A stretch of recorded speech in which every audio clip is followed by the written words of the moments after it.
Chapter पढ़ने जा रहे हैं जिसका नाम है तंत्रिका कोशिका या न्यूरॉन, है ना, जिसको हम लोग नर्व सेल या न्यूरॉन बोलेंगे, है कि नहीं। तो देखो, अगर पूछा जाए कि न्यूरॉन क्या है, तो जो तंत्रिका तंत्र की जो रचनात्मक और क्रियात्मक इकाई होती है उसी को हम लोग बोलते हैं न्यूरॉन। क्या बोलते हैं उसको? है बस में तंत्रिका तंत्र की रचनात्मक एवं क्रियात्मक इकाई क्या कहते हैं? न्यूरॉन। न्यूरॉन जो है ये मनुष्य में बोलो, है ना, ये क्या है कि ये आपको मानव में सबसे लंबी कोशिका कौन सी होगी? तो न्यूरॉन होगी। कौन सी? मनुष्य, अगर मनुष्य में बात की जाएगी तो सबसे लंबी कोशिका कौन सा? न्यूरॉन। आपको न्यूरॉन हुआ। आए बात समझ में? तो ये 2 क्वेश्चन भी पूछे गए हैं। इम्पोर्टेंट हो जाता है कि तंत्रिका तंत्र की रचनात्मक और क्रियात्मक इकाई को क्या कहते हैं? तो न्यूरॉन कहते हैं। और सबसे लंबी कोशिका कौन सी है? तो क्या बोलोगे? न्यूरॉन ना। अब ध्यान देना, तो अब ये न्यूरॉन, यहाँ पर एक न्यूरॉन का चित्र बना हुआ है ना, इसको हम लोग समझेंगे और क्या है इनकी बनावट कैसी है, कौन कौन से भाग है इसमें, इसको समझेंगे। देखो, तो प्रत्येक न्यूरॉन जो है एक ताराकार कोशिका काय से शुरुआत होती है, जिसको हम लोग क्या कहते हैं? बताओ। साइटोन। क्या होती है बताओ? तो यहाँ पर देखो कि तारा के आकार का है इसका एक कोशिका काय होता है, जिसको हम लोग साइटोन कहते हैं। इसको क्या कहते हैं बताओ? साइटोन कहते हैं। और इस साइटोन में आपको कोशिका द्रव्य और केंद्रक भी होता है। क्या होता है? कोशिका द्रव्य और केंद्रक होते हैं। और इस साइटोन से क्या होता है? अनेक प्रवर्ध निकले होते हैं, प्रवर्ध या तंतु निकले होते हैं। और उन तंतुओं में से जो सबसे लंबी होती है, जो सबसे लंबी तंतु होती है, उसको हम लोग क्या कहते हैं बताओ? एक्सॉन कहते हैं। क्या कहते हैं? एक्सॉन में भी कोशिका द्रव्य होते हैं, ठीक है। और सबसे छोटी और जो शाखित होती है ना, जो सबसे छोटी और शाखित तंतु होती है, उसको हम लोग डेंड्राइट्स कहते हैं। क्या कहते हैं बाबू बताओ? एक बात और ध्यान रखना है कि डेंड्राइट्स का दूसरा नाम है ध्रुमिका। क्या है बताओ? नहीं तो पूछेगा, रट के जाना डेंड्राइट्स वहाँ पूछ दिया, ध्रुमिका क्या होता है? सर नहीं पढ़े। क्या नहीं पढ़े बताओ? देखो, और यहाँ पर ध्यान देना। और हमने बात कहा है एक्सॉन। क्या एक्सॉन का भी दूसरा नाम है ना जी? तंत्रिकाक्ष। एक्सॉन को भी क्या कहते हैं हम लोग? तंत्रिकाक्ष कहते हैं। एक्सॉन तो बहुत को याद रहता है, तो ध्यान रखना, कभी दे दे हिंदी में तंत्रिकाक्ष तो घबराना नहीं, ठीक है। अब यहाँ पर हम बात करें जो डेंड्राइट्स हैं, ये जो डेंड्राइट्स देखो ब्रांच है ना, शाखित नो है ना, शाखित है ये क्या करता है? जो हमारी जो संवेदी अंग है ना, जो संवेदी अंग जैसे कान हुआ, नाक हुआ, जीभ हुआ, है ना, इनसे क्या करता है? विभिन्न प्रकार की संवेदना को ये साइटोन में लाने का काम करता है। कहाँ पर बताओ? और जब ये जो साइटोन में जो संवेदना पहुंचती है वह वहाँ पर किस रूप में बदल जाता है? विद्युत आवेग के रूप में बदलता है। इसको हम लोग तंत्रिका आवेग बोलेंगे। और यह फिर क्या होता है? एक्सॉन साइटोन से फिर चल जाएगा किधर की ओर बताओ?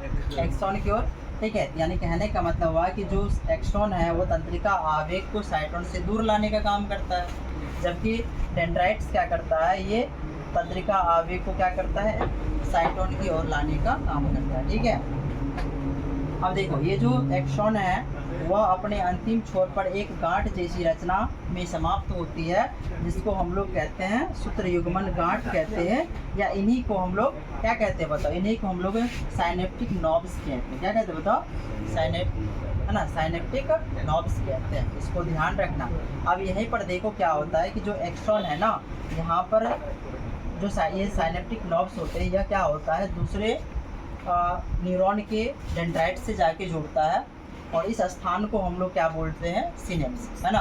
तो कई बार क्वेश्चन ये भी पूछे जाते हैं कि जहाँ पर एक न्यूरॉन का जो एक्सॉन दूसरे न्यूरॉन के डेंड्राइट से जुड़ता है, उसको हम लोग क्या कहते हैं? उस स्थान को क्या कहते हैं? तो सिनेप्स कहते हैं। इस बात को भी ध्यान रखना है ना। इसी तरह से ये जुड़ता हुआ चलेगा, फिर आगे जुड़ता हुआ रहेगा, तो एक जाल जैसी संरचना हमारे संपूर्ण बॉडी में ये पाई जाती है, ठीक है। अब देखो, तो एक्सॉन क्या होता है? तो एक्सॉन जो है, एक्सॉन के चारों ओर एक श्वेत चर्बी युक्त जो है पदार्थ का एक आवरण होता है, और वह चर्बी युक्त पदार्थ का जो आवरण होता है उसको हम लोग कहते हैं माइलिन शीट। क्या कहते हैं बताओ इसको? Myelin sheath. देख रहे हो यहाँ पर ये जो है ना, ऐसे करके चर्बी, वहाँ पर ये इस तरह से चर्बीदार दिख रहा है यहाँ पर भाग, इसको हम लोग क्या कहते हैं बताओ? माइलिन शीट कहते हैं। और माइलिन शीट के बीच अब ये जो माइलिन शीथ होता है तो थोड़ा कुछ दूरी पर होता है ना, हट के होता है, इसलिए इसके बीच जो है एक स्थान होता है, यानी कि इसके बीच एक गैप हो गया जिसको हम लोग रेनवियर के नॉट्स कहते हैं ना। और दो नॉट्स के बीच के भाग को हम लोग इंटर नॉट कहते हैं। क्या कहते हैं उसको? तो इंटर नॉट्स कहते हैं। और माइलिन शीथ के ऊपर अब देखो ये पूरा एक माइलिन शीथ है, तो इसके ऊपर क्या होता है, एक पतली आवरण पतली परत होती है जिसको हम लोग कहते हैं न्यूरिलेमा कहते हैं। क्या कहते हैं बताओ? तो कई बार क्वेश्चन भी पूछे जाएंगे कि जो माइलिन शीथ के ऊपर जो है जो पतली परत होती है उसको हम लोग किस नाम से जानते हैं? तो न्यूरिलेमा कहते हैं ना। और ये जो न्यूरिलेमा है ये इसमें भी कोशिका द्रव्य होते हैं और ये इसमें कहीं कहीं पर आपको केंद्रक देखने को मिलेगा। और ये जो न्यूरिलेमा है ये एक श्वान कोशिकाओं से मिलकर बने होते हैं। किससे बने होते हैं बताओ? श्वान कोशिकाओं से मिलकर बने होते हैं। और जब एक्सॉन क्या होता है, जब एक्सॉन बहुत लंबा हो जाता है तो वह तंत्रिका तंतु कहलाता है। और जब ये कई सारे तंत्रिका तंतु जब आपस में मिल जाते हैं तो वह जाके आपको तंत्रिका बनाता है। क्या बनाता है बताओ?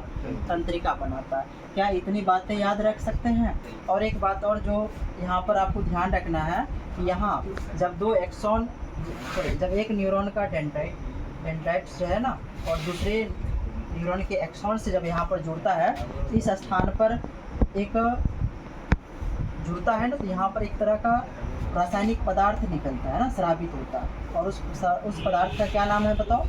Acetyl choline. कौन सा? ये क्वेश्चन पूछा हुआ था ना, ये क्वेश्चन पूछे जाते हैं कि जो एक्सॉन है ना, ये जो एक्सॉन हुआ और डेंड्राइट्स के बीच जो संपर्क स्थापित करने का काम करता है, जो सिनेप्स होते हैं, तो इस स्थान पर एक तरह का रासायनिक पदार्थ स्रावित होता है जो क्या करता है, उस पदार्थ का नाम क्या है? तो एसिटाइल कोलिन है। एसिटाइल कोलिन है।